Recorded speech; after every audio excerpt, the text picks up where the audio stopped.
Le message que je vais passer à monsieur Castaner, c'est que voilà, j'en ai marre d'entendre à la télé quand il dit s'il y a une faute, il y aura une sanction. J'en ai marre d'entendre ça. C'est de l'enfumage. Pour moi, c'est de l'enfumage. Parce qu'il y a un truc grave qui s'est passé. Il y a un enfant qui a failli mourir.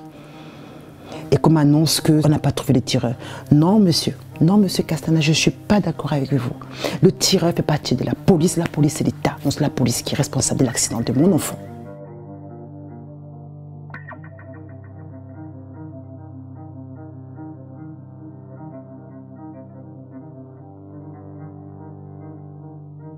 Le 12 janvier, mon fils est parti de chez nous à 14h30. Hein. Je me rappelle très bien parce que j'y étais, c'était un samedi.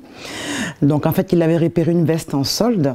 Donc il voulait une veste. Il cherche cette veste. J'ai dit non, tu vas attendre les soldes. Les soldes commençaient le mercredi, donc il est parti le samedi pour acheter cette veste-là, de peur que la taille, qu'il ne la retrouve plus.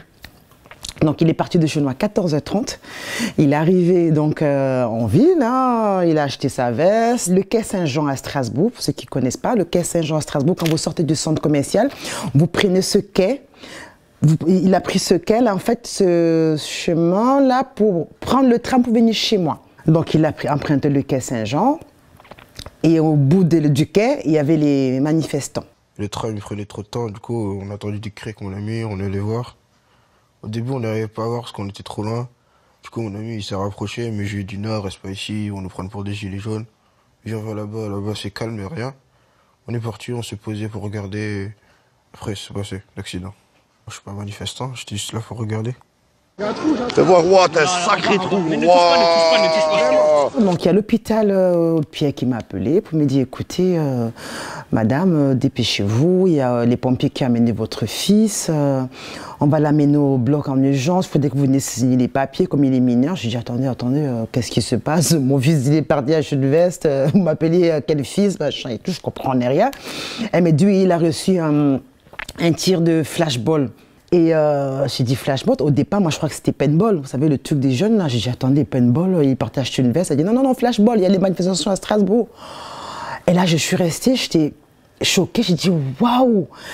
Parce que depuis le mouvement des Gilets jaunes, à Strasbourg, on n'a jamais eu de violence. Jamais eu de violence. Donc comment je pouvais imaginer que ça allait dégénérer? Je n'aurais jamais laissé mon enfant partir.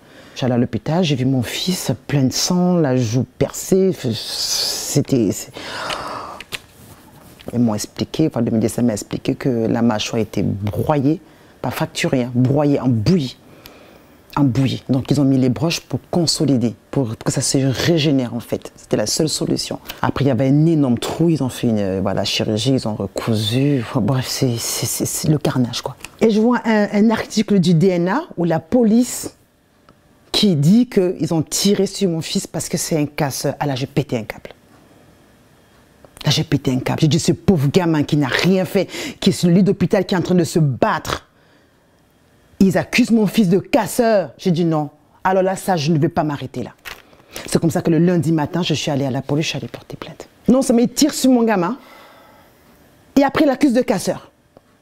Il ne cherche même pas à savoir, avant d'aller parler aux médias, déjà même se renseigner qui est cet enfant, c'est qui en a tiré, qu'est-ce qu'il faisait là.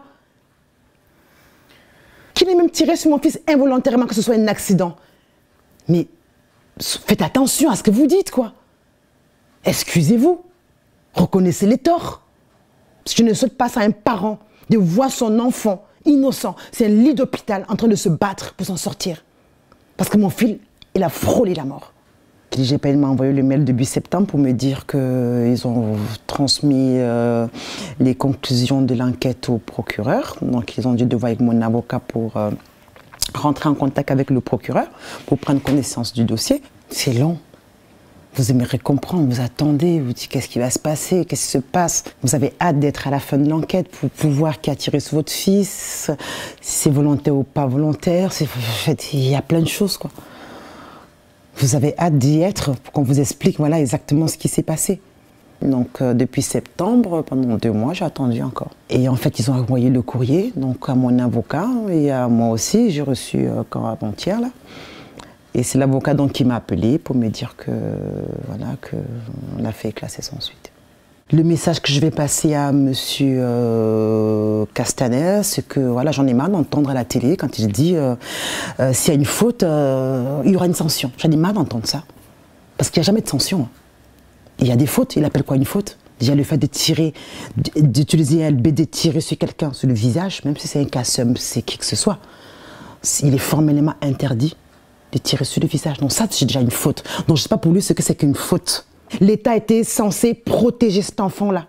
Imaginez votre enfant couché sur un lit d'hôpital avec des broches, avec du sang partout, qui n'a rien fait. Pourquoi est-ce qu'à Strasbourg, avec une ville où il y a toutes les vidéosurveillances, on n'arrive pas à trouver, à identifier avec exactitude qui a tiré sur mon enfant? Le tireur fait partie de la police c'est l'État. Donc c'est la police qui est responsable de l'accident de mon enfant.